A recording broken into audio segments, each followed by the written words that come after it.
Аримын төргийн үзэгч та сайхан амарч байна уу? 7 хоног бүр бэлтгэн хүргэдэг дүрслэх урлагийн гоорчлол сэтгүүлийн шинэ дугаар эхэлж байна. Өнөөдөр танд урлаг судлалын ухааны доктор профессор, Монголын орчуудын эвлэлийн нэрэмжтэй шагналт зураач Эрдэнэ цагийн тусгал 3 үзэсгэлэн тавигдсан аниргууд бүтээлийг танилцуулахад бэлэн болоод байна.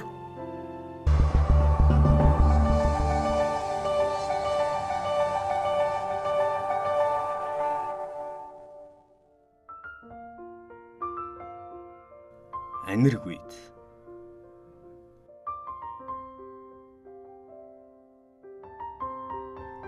Хүмүүний сэтгэлийн галерей болсон Монголын орчуудын эвлэлийн ген танхимд аниргууд хэмээх бүтээл тийш гоорчл татагдлаа. Бүтээл гэдэг бүтээлчийн дотоод оршихуй үзэл бодлын төлөвшил амьдралын хар хүнзэг зэрэгээс урган гарсан орчлог илтэй. Тэгвэл зураач энэ бүтээлээрээ юу өгүүлэхийг хүссэн юм болоо.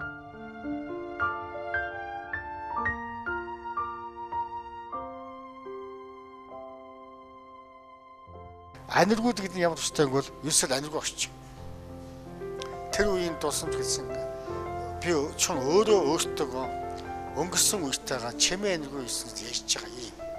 Миний өнгөрсөн 20-30 жилийн өмнө миний тэр сайхан хүүхэд нас, тэр сайхан одооны биеийн зууж үлдээсэн тусамж тэр үетэйгээ өнгөрсөн боловч би одоо тэр үетэйгээ очих юм бол би аниргуу тэр ертөнцид өнгөрсөн үеэ дуусан даа гэсэн бодоод сонссон юм байна. Тэрээр аниргууд хэмээх энэ бүтээлийн бүтээхтэн шар өнгийг түлхүү ашигласан нь харагдаж байна. Энэ нь магадгүй түүхийн шаралсан хуудас гэдэгтэй холбоотой байж болох юм. Энэ зурны өнгө зохицлын хувьд сонирхолтой. Сонирхол нь юундаа байна вэ гэхээр нэг үйл явдлыг үзүүлж нөгөө шал өөр үйл явдал хамтаар гарсан байх. Бас энэ Эрдэнэ зурсан зургууд дээр нэг хавтгай дээр зургийнхаа нэг хавтгай дээр олон үйл явдлыг олон өөр үйл явдлуудыг үзүүлж чаддаг онцгой орч байна гэж би бодд юм аа.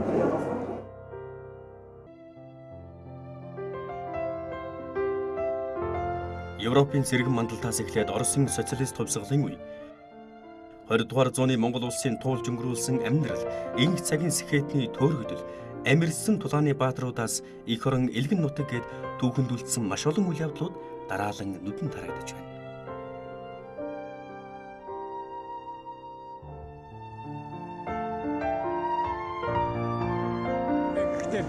Энэ хүн бол театрын урлагт, телевизийн урлаг, киноны урлагт ажиллаж байсан хүн чинь зохиолчтой ажиллаж байсан байдлаар надад тэгэхээр тэрнээсээ гаралтай мөн ямар нэгэн асуудлыг олон талаас нь хөгжүүлж, цааш нь үргэлжлүүлж ингэж хийдэг учраас зураг нь өвөрмөц харагдаж байгаа.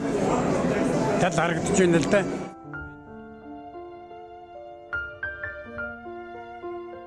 Энэ бүтээлийг ажиглах, мэдрэх, унших тусам хүн төрлөختний нураагаад босгосон сэргэн мандсан түүх харагдана. Харин тэрээр энэхүү түүхийг өгүүлэхдээ хуучны сонин сэтгүүлийн нүур номын хуудас зурагтал оосон зэргийг ашиглажээ.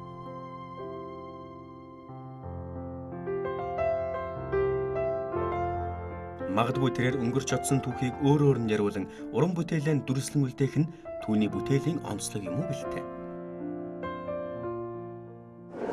Энэ нь юу хэлж байгаа нөхцөл зэргийн Эрдэнэ цаг өөрийнхөө уран бүтээлд болж өнгөрсөн түүхийг үзүүлж үлдээж байна гэж би боддог.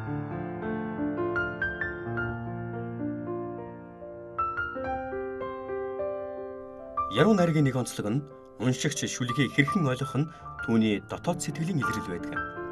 Үнэн дугаа зураач Эрдэнэ цогтын аниргууд бүтээлийн тайлал өгүүлэмжийг хүмүүр дотоодод бясалган тунгаана. Энэ бүтээл бол өөрөө юунуудынхаа өгүүлсэн гэхээр зэрэг нэрнээсээ ахуулаад бол да бас өөрмөц байгаа юм. Аниргууд гэж. Тэгэхээр аниргууд гэхээр чин зэрэг бол одоо ямар нэгэн мэдээлэл чимээ шуугаан тэр талын сонирхолтой тийм зүйлүүд бол тардаггүй. Тийм ээ. Тарсан ч байлаа гэсэн тэрийг хүн хүлээж авдаггүй. Тийм одоо байдлаар ингэж хийгдсэн гэж ингэж би энэ бүтээлийг бол уншиж байгаа юм. бүтээл төрөх агшин бүтээлчийн хувь торгон байдаг. Түүний аниргуул бүтээлийн сэтэл хэрхэн бэлээ олсон сонион. Зураач яагаад сонин сэтгүүлийн нүрийг сонгон авч түүгээр юу өгүүлэхийг хүссэн юм болов?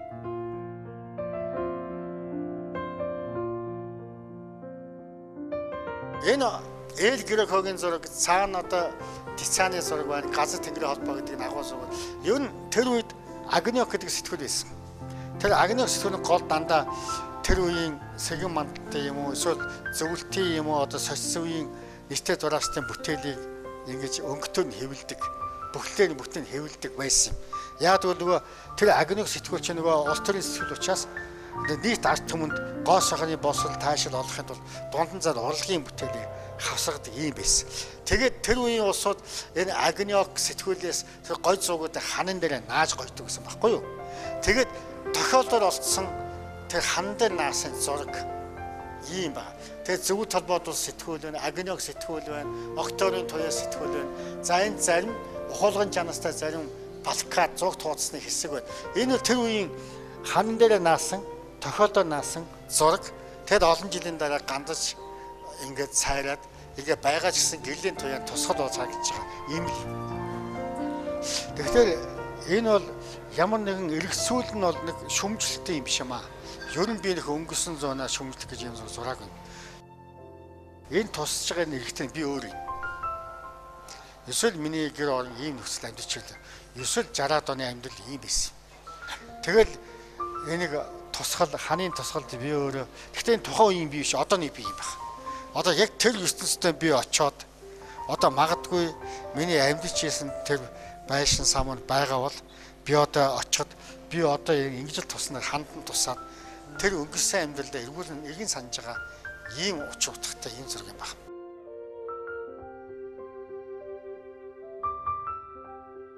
Зураг дээр дүрслэгдсэн сүүдэр бол зураачийн өөрийнх нь сүүдэр.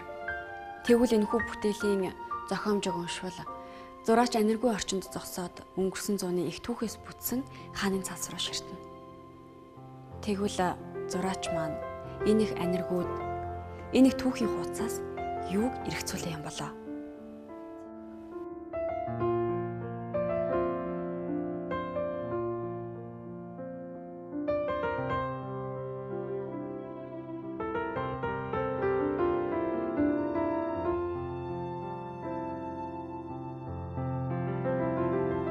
Энэ бол нэг хүний буцаад өнгөрсөн орон зайлууга буцаж ороод тэр орон зайгаа өөрөөрөө мэдрээд өөрийнхөө сэтгэл зүгхээр амсж байгаа нэгэн хүний хувь заяаг харуулсан энэ орон зай. Энэ бол орон зайн урлаг юм байна.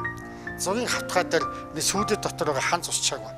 Энийг энэ урлаг гэдэг бол өн шууд хүнд хүсдэггүй юм. Урлаг гэдэг бол цаанаа гүн агуулгатай. Төвний хүн уншиж тэгж урлагийн мэддэг юм учраас. Урлаг гэдэг цаанаа гүн агуулгатай. Түүний ин хийсэн нь юу өгүүлнэ вэ? Тэгвэл энэхүү эрээлжилэм олон үйл явдал бүтээлийн мөн чанар зүрхэнд юу оршиж байна вэ? Уншигч бүр яруу найргийг өөр өөрөөр ойлгодгоо гэсэн үгүй энд дахин дурдаад аниргуудын хэмээг бүтээлийг тайлсуу. Тухайлбал зургийн яг төв шугамд гарсан хагарал юу өгүүлнэ вэ?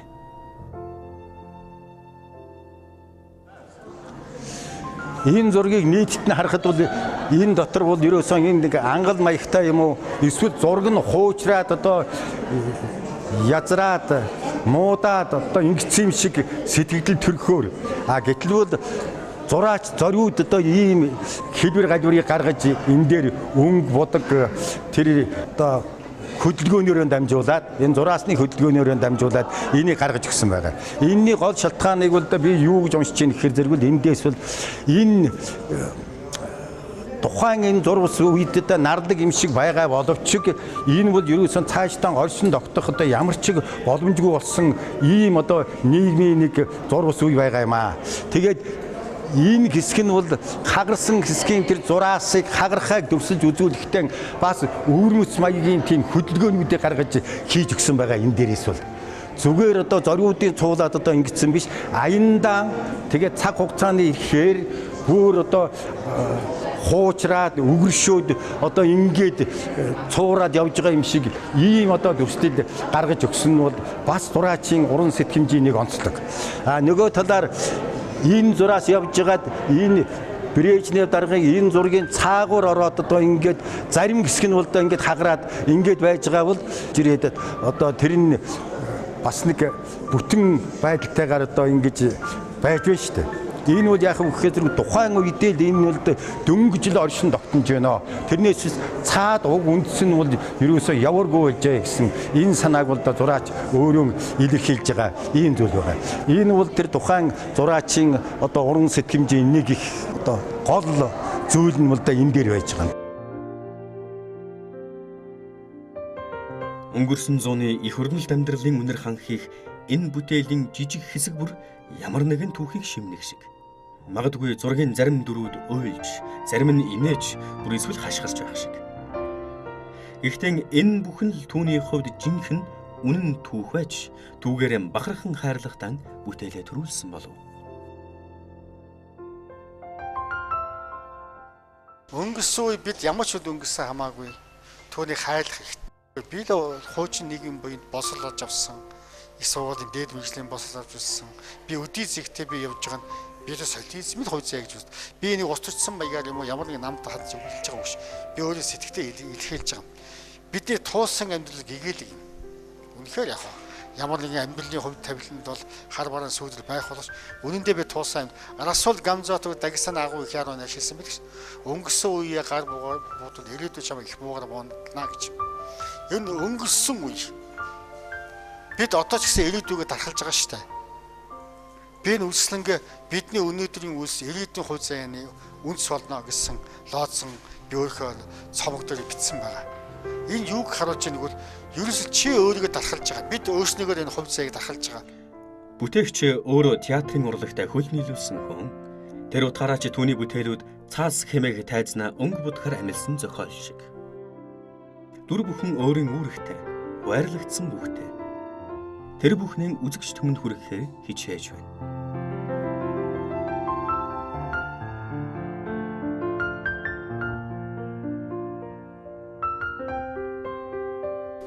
Энэ нэг өсөндөө энэ жүжиг юм байгаамаа. Би энэ зугаа дуусаж иргэн санаж энэ ностальгия гэж одоо Европод хэлдэг монголоор дахин тусахыг одоо дусамж юм. Гэгэн тусамж. Тийм ээ. Түүний бүтээл бүхэлдэн өнгөрсөн зууны түүхийг өвүүлж, шарлаж хуучирсан түүхийн хуудсыг ирээдүйн үеийнхэнд дахин шинэ хуудсанд бичиглэж үлдээсэн хийгээд түүгээрээ бахархах, омогших сэтгэлийн цучил болон хүмүүний сэтгэлд үлдэнэ.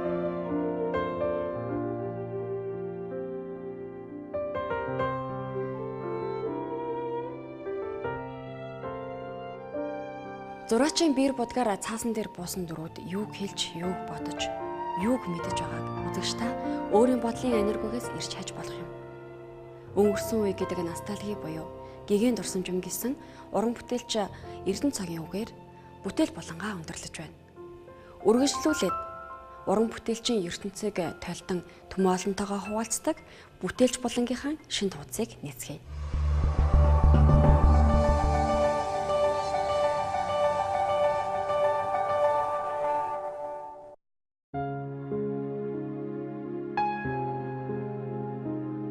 Харах яруу найраг болсон дүрслэг урлаг тэр дундаан үндэсний хэв шинжид Монгол зургийн орчин үеийн төлөөлөгчдийн нэг Зүлдмийн нар мандах хэмээх бүсгүй нэг насны амьдрал үндэсний бахархал болсон Монгол зурагтай холбогдож байна.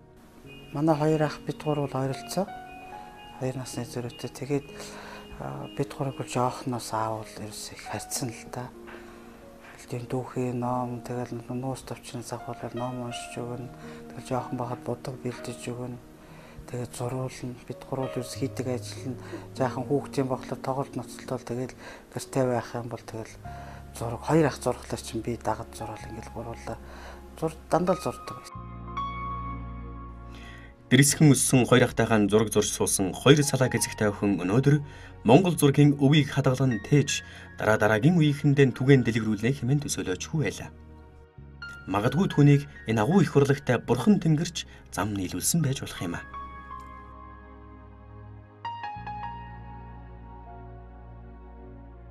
Монгол зураг маань өөрөө дагуу одоо манай нүүдэлчдийн л урлагийн л одоо оргил одоо хаа газар аль ч улс төгсөн ерөөсө урлагийн одоо төрөлх урлагийн оргил цэгүүл уран зураг л байдаг шүү дээ. Яг тэр хэмжээгээр манай нүүдэлчдийн тэр л урлаг л байхгүй. Тэгээ энд бол би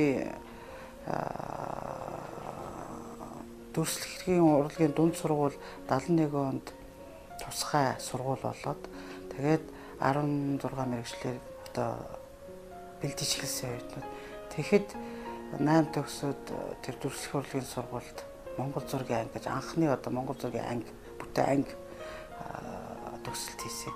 Одоо элсэлт аваад тэнд би орж сурсан. Гэхдээ эхлээд би нэг Монгол зургийг мэдсэн дээр манай аав хамгийн онцлог нь хүн бүхэн уран зурагт орно гэдэг байхгүй. Тэгээ манай аав намайг Монгол зурагт өгсөн.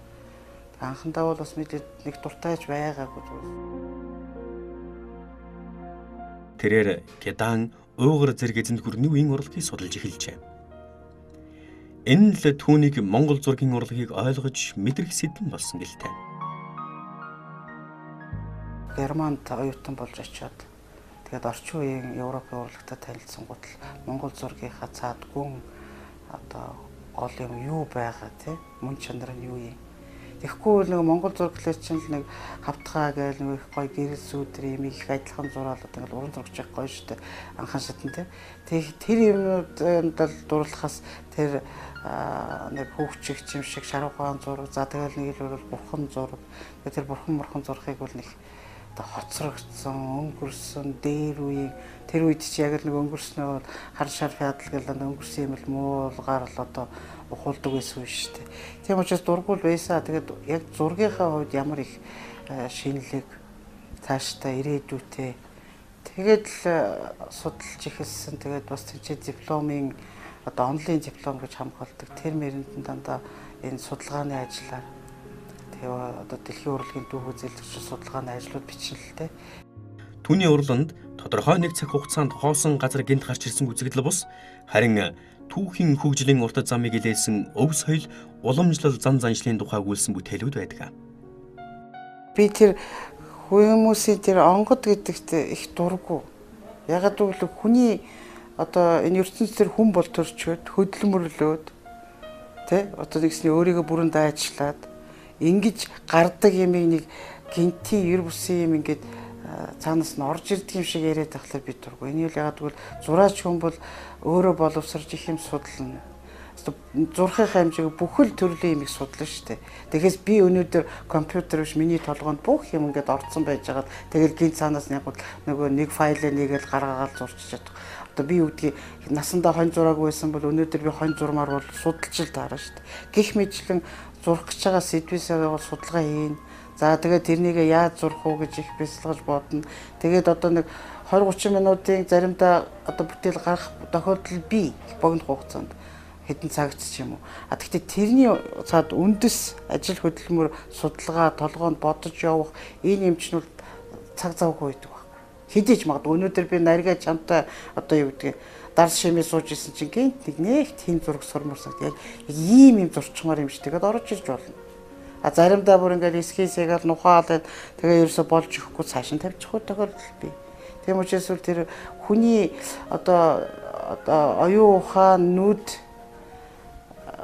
ухаанууд одоо энэ гар тэгширж ижил одоо бүтээлч болдог л гэдэг л дээ. Тэр ухаанаар бол тийм амар гарч ирэхгүй шүү дээ тэр бүтээл чинь. Зураг зурхт бол янз янзын л мэдрэмж чинь тэр чинь л үүдэмтэй. Холилддаг юм. Заримдаа бол ингээл нэг юм болоод эхэлж байгаа нэг сансан юм гарч ирж байгаа бол сайхан байна. Урамтай. Зогсож чадахгүй элдвийн сад харах юм гарч ирэхлээр уур. Заримдаа бол нэг хүссэн юм гарч өгөхөд бачимдахчгүй. Зурж хахад уур хөргөж. Тэгвэл мэдээ зураг зурх бол үнний тааламжтай нэг талаар бараг хобби ажил гэж болох шүү дээ. Хүн чинь дуртай юм хийхийг хобби гэдэг шүү дээ. Тэрэн шиг ямар ч нөхцөл дуртай учраас л зураач байгаад байдаг.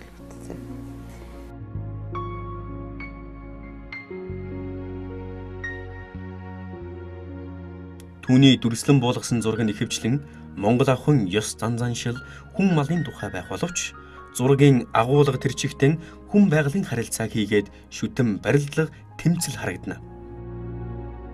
Арга билгийн ухаан гэдэг энд л дүрслэгдэх шиг.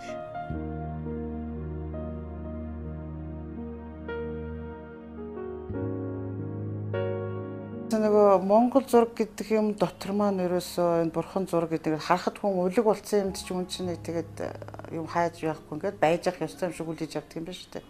Тэгээд тэрнийг ингээд судлаад ингээд үзэхлээр тэн дотор чи нөгөө нэг шүтээд идэг одоо манай юуныхаа залуучууд Европын одоо нөгөө дэлхийн урлаг ерөнхийдөө Европын өрнөтийн урлагийн юу явдаг те жишг явдаг. Тэгэхээр тэндээ тэр 20 дугаар зуун 19 дугаар зууны сүүлээр урлаг том өөрчлөлт гарсан. Тэр өөрчлөлт нь бол Японы урлагийн нөлөөнөөс гарсан.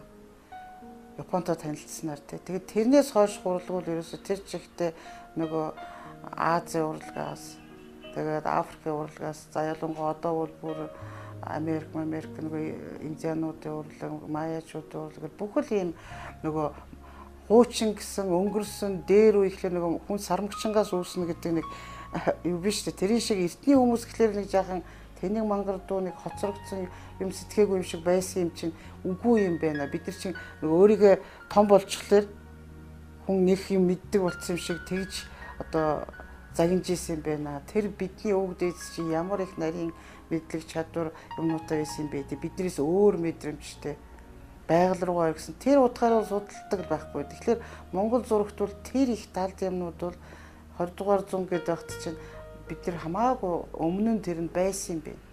Тэрнийгээ судалсан үндэснээс дандаа шинэ юм гарч ирдэг байхгүй.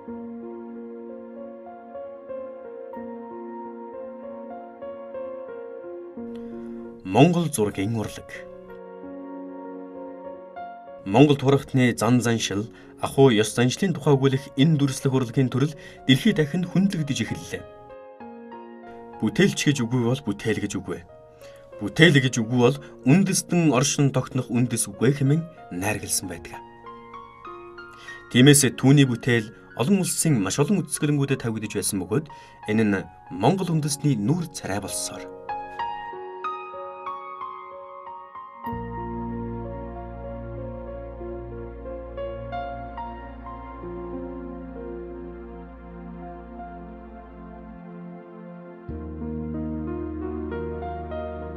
Гэхдээ манай энэ урлагийнхын тул ерөнхийдөө зураач нар алинч мэдж байсан. Манай Монголын дүрслэх урлагийн зургаач энд тэнд үзэсгэлэн гаргахад гадаадын л одоо шууд тентхийн ард түмэн үзэн штэ. Урлагийнхан голдол өнгөл үзэх. Бүгдээр л өн дээр сэтгэлгээтэй. Бараг Монголд ийм урлагийн хэмжээнд хүрсэн юм бол гэж гэсэн маягаар дандаа. Яг бол улсынх нь хэмжээгээр одоо тий нэг Азад нэг хол нэг жижиг юм л байж байгаа. Тэгтэл урлаг нь энэ хэмжээнд хүрчиж.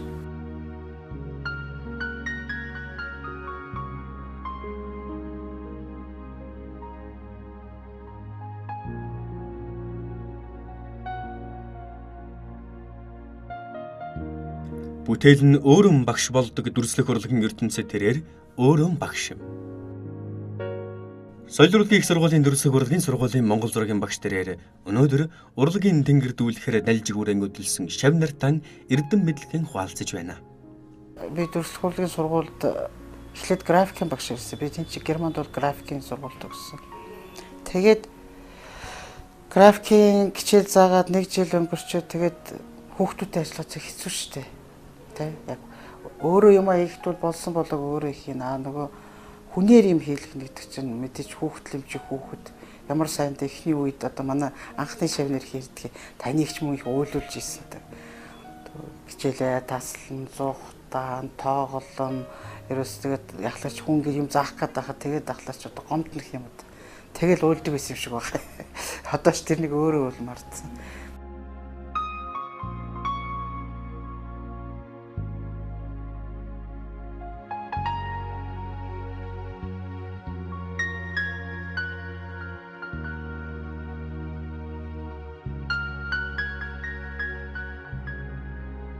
Тэрээр энэ өргөнд шав нарынхаа хамт байхдаа аз жаргалтай байдаг. Түүний багш мэргэжлийг сонгосон нь урлагийн төлөө хийсэн бас нэгэн алхам байсан бөгөөд цаашдаач урлагийн төлөө л алхаж зүрхэнж урлагийн төлөө цохилох ёстой юм аа. Миний амьдралын одоо зорилго бол Монголын дүрслэх урлагийг одоо энэ хэцүү үед авч үлдэх. Цаашаа тэгээд Монголын дүрслэх урлагийг шин түвшинд аваачих. Тэр хуучин бол Монголын дүрслэх урлаг бол яг дэлхийхэд төвшөнгөөр бүх хөгжиж явсан. Тэгээд энэ нэг түүхийн ороо босгоо үед бол тэ өөрийнхөө урлагаас жаахан хөндийж өрнөдийн урлаг руу орж буцаад сэргээх гэж оролдож энэ бэ. Тэгэхээр чинь үндэсний урлаг хөгжнөл гэдэг маань Монгол улсын хөгжилтэй хамаатай асуудал. Урлаг гэдэг нь ерөөсөө аль нэг хүн төрлөختөн үндэстэн эхлээд гиз цад сонил урлаг руу ханддаг. Тэгэхгүй өдөр тутмын хоолтойгоо зуралдаж байгаа хүмүүс бол урлагт хандах одоо сөгөө байхгүй.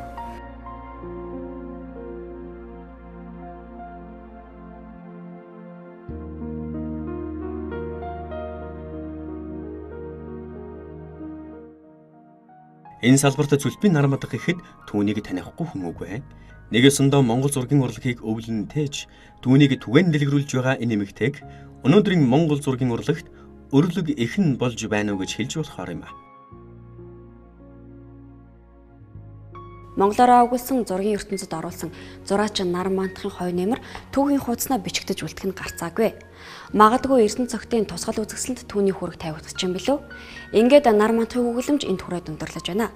Дараагийн булангаар та бүхэн медиа арт урсгалын талаар хүлээж авах болно. Энэхүү медиа арт урлагийн үзэсгэлэнгээр та бүхэн аялснаар зөвхөн харах биш, сонсох, амтлах, үнэрлэх мэдрэмжүүдийг нэгэн дор хүртэх боломжтой.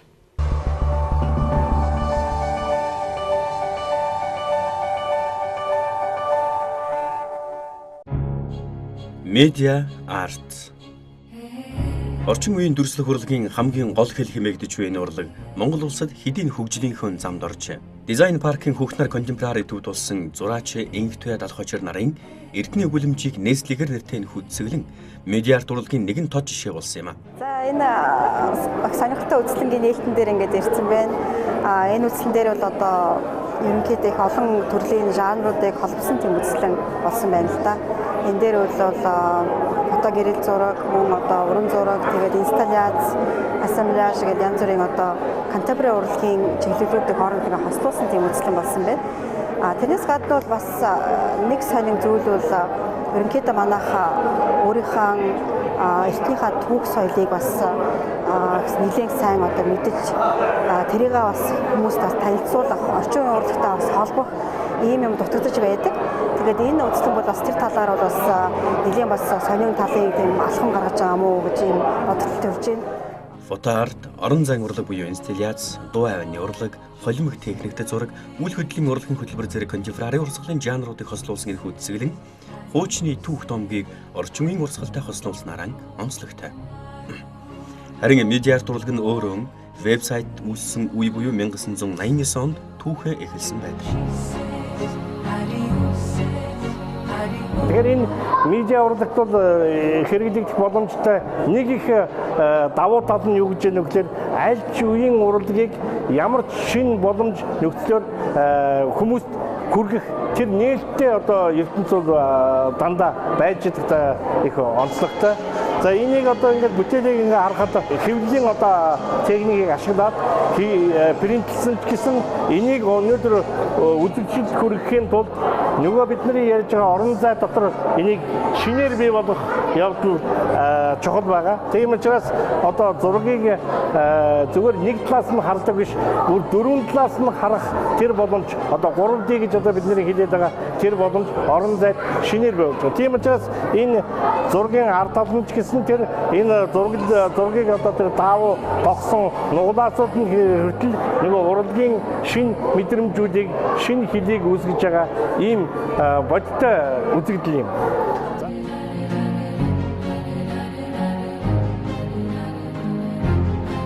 Тухайлбал энэхүү үзэсгэлэнд бидний өдөр тутмын хэрэглээ болсон кофег уусмал болгон бүтээлийн төрөвхөд кофений хүрэн бор шаргал өнгөний ялгарлууд нь эрдэнэ зургийн дүр төрхийг гаргахад тохиромжтой дээр энэ бүтээлийг үзэн зогсоход кофений үнэр хамар зэрэгүүлэн гойд нарийн мэдрэмж төрүүлэх юм а. Энэ шилдэлээ ямар гайхалтай кофе нэрч байна тийм. Кофе үнээр үнэрч шүү дээ. Яг үнэхээр энэ урлаг чинь бас тийм ээ. Кофений үнэр амтыг амтад шунмаар байгаа гэдэг.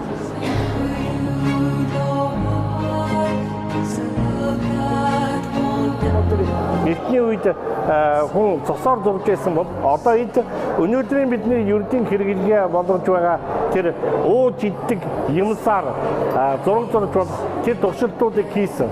Энэ туршилтуудыг хийснээр юу болж байна вэ гэхээр энэ техникийн өөр боломжууд гарч ирж байна. Зүгээр монголчууд бол биеэрээ сайхан татдаг гэж ярьдаг. Тэгвэл биеэрээ татхаас гадна өөрөө хэлбэл каллиграфийн тэр урлагийн гайхамшигтай үзэгдэл болсон тэр уусгалт, чирэлт тэр одоо чөлөөтэй урсгах тэр арга ажиллагаанууд эдний зураг кофений сүүгээр дамжиж илэрч байгаа. Тэгэхээр энэ юу гэж байна вэ гэхээр энэ кофегийн ажилласан ажилбарын доор үүсэж байгаа тэр туссан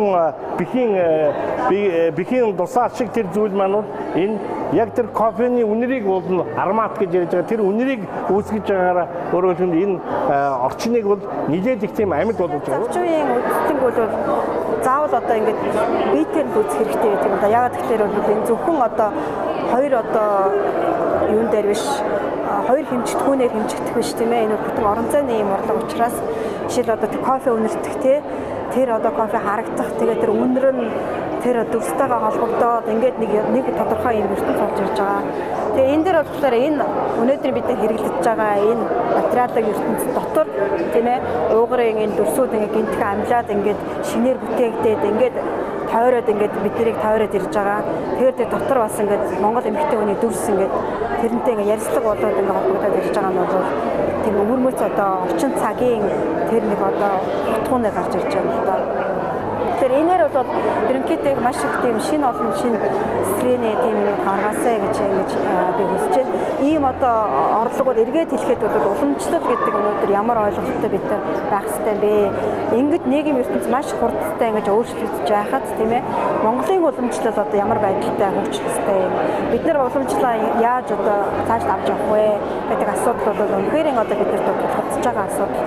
Тэгээ энэ дээр бол одоо энэ үслэн дээр одоо бид нар хурж ирснээр хоёр уран бүтээлч сэтгүүгээр энэ одоо уламжлалын хандлага эртний соёлоо өнөөдөр орчин үеийн холбох энийг бол харж болох нэ. Медиа арт урлаг нь тэр чигтээ тухайн бүтээлийн бодит хийгээд амьд мэдрүүлэхд оршино. Хүндрэлтэн дүрслэх урлагийг зөвхөн нүүрэн талаас нь харах биш, түүний үнцэг, нуглан бүрийг харах, бүтээлд дүрслэгдсэн тэрл орон зайд бүхэл мэдрэх үгээр зорчих боломжийг олгож байна.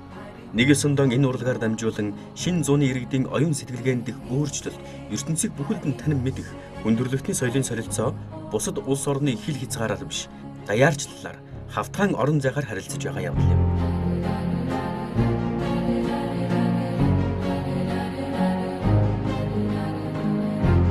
Шинэ энэ медиа хэл гарснараа энэ ассамблеажийн одоо арга үүснээрээ ерөөсөө тэр урлагийг төрөл зүйлд ялгаж ойлгодог тэр бүх хэлбэрдэлт бол өгөөсгөж гарч ирж байгаа. За энэ өгөөсгөж гин гэдэг маань юу гэж юм гэхээр тэрийг бүр одоо байхгүй болгочих чинь гэж ойлгож болохгүй. Яагаад гэвэл урлагийн өөрийнх нь тэр хэл бол дандаа яг хууль салхи шиг тэгж дэгдэж гарч ирээд хууль салхи шиг тэр шинээр үүсч бий болдог тийм үзэгдэл л дээ.